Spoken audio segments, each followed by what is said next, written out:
சொத்துக்காக மகனின் 3வது மனைவியை கொன்ற தாத்தா. நுங்கு வெட்டும் கத்தியால் சரமாரியாக வெட்டி கொன்ற பயங்கரம்.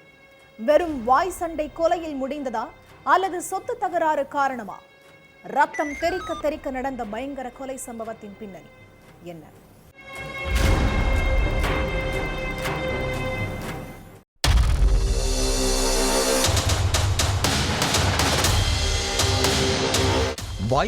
வாய்ப்பேச்சா இருக்க திடீர்னு மறைச்சு வச்சிருந்த நுங்கு வெட்டும் கத்தியால மருமகளை நுங்கு வெற்ற மாதிரி தலையையே துண்டா வெட்டி இருக்காரு தாத்தா. கொஞ்ச நேரத்துல அப்படியே சரிந்து கீழே விழுந்த கவிதா ரத்தம் கொப்பளிக்க துடிக்க அங்கேயே உயிரை விட்டாங்க. இதனை பார்த்து தடுக்க வந்த தன்னோட மகளையும் தாத்தா சும்மா விடல.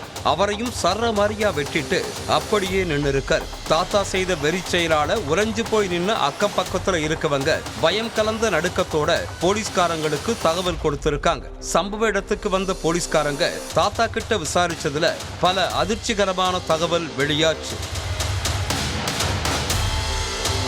திருப்பத்தூர் மாவட்டம் ஆம்பூர் பக்கத்துல இருக்கிற பாலூர் கிராமத்தை சேர்ந்தவர் 56 வயசான முனியன். இவருக்கு தேன்மொழி அப்படிங்கிறவங்களோட கல்யாணமாகி கொஞ்ச வருஷத்துல கருத்து வேறுபாட்டால பிரிஞ்சிட்டதா சொல்றாங்க.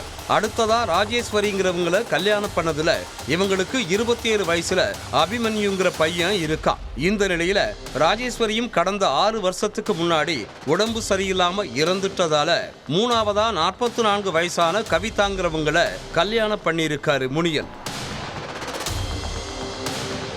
தன்னோட அப்பா 3வதா கல்யாணம் செஞ்சுக்கிட்டதால மனமுடைஞ்ச நிலையில இருந்த 2வது மனைவியோட மகன் அபிமன்யு தாய் தந்தையோட பாசம் கிடைக்காம தாத்தா சாமுண்டியோட அரவணைப்புல தான் வளர்ந்திருக்கார்.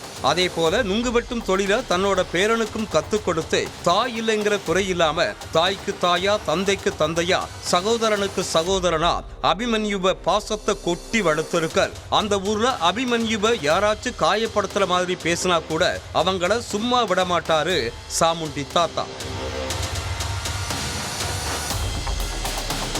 இப்படி தாத்தாவோட பாச நிழலையே வளர்ந்த அபிமன்யு ஒரு கட்டத்துல சொந்த ஊரை விட்டுட்டு சென்னையில வேலை பார்க்கிற சூழல் வந்திருக்கு. அப்போ அபிமன்யு தன்னோட கூட வேலை பார்த்த மாற்று சமூகத்தை சேர்ந்த பிரதீபாங்கிற பொண்ணை காதலிச்சிருக்கார். பின்னால தாத்தாவோட சம்மதத்தோட பிரதீபாவை கல்யாணம் செஞ்சுக்கிட்டார். கொஞ்ச நாள் சென்னையில இருந்த அபிமன்யு சில மாசத்துக்கு முன்னாடி தன்னோட சொந்த ஊருக்கு மனைவியை கூட்டிட்டு வந்தது மட்டுமல்லாம அங்கேயே தாத்தா கத்துக் கொடுத்த நுங்கு வெட்டும் தொழிலை செஞ்சுட்டும் வந்திருக்கார்.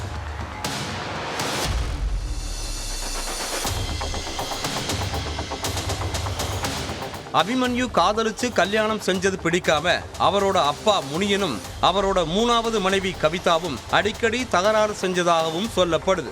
ஒரு நாள் இதே போல பிரதீபாவை கவிதா ஆபாச வார்த்தைகளால சாதி பேரை சொல்லி திட்டுனது மட்டுமல்லாம அடிக்க பாஞ்சிருக்காங்க. இப்படியே காது கூசுற அளவுக்கு பிரதீபாவை அசிங்கமா ஆபாச வார்த்தைகளால பேச அங்கேயே நின்னுட்டு பிரதீபா கதறி அழுதாங்கன்னு சொல்லப்படுது.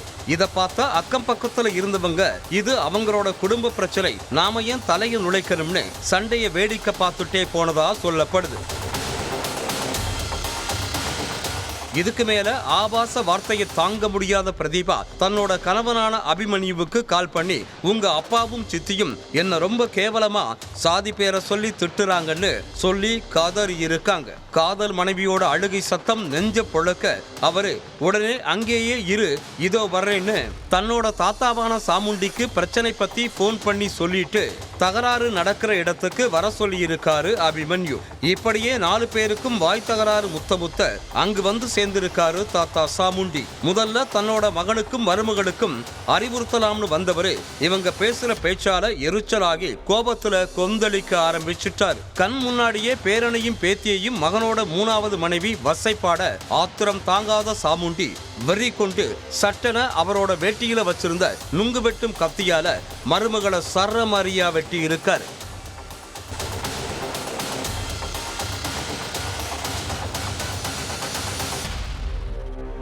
அதை பார்த்து பதறி போய் தடுக்க வந்த மகனையும் சரமாரியா வெட்டி இருக்கார். இந்த பயங்கர சம்பவத்துல மகனோட 3வது மனைவி கவிதா இறந்து போக மகன் முனியன் படுகாயங்களோட ஹாஸ்பிட்டல்ல தீவிர சிகிச்சையில இருக்கார். தன்னோட பேரனுக்காகவும் பேத்திக்காகவும் தன்னோட மருமகனையும் மகனையும் வெட்டிட்டு கத்தியில ரத்தம் சொட்ட சொட்ட நின்ன தாத்தா சாமுண்டிய போலீஸ்காரங்க கைது பண்ணி இருக்காங்க.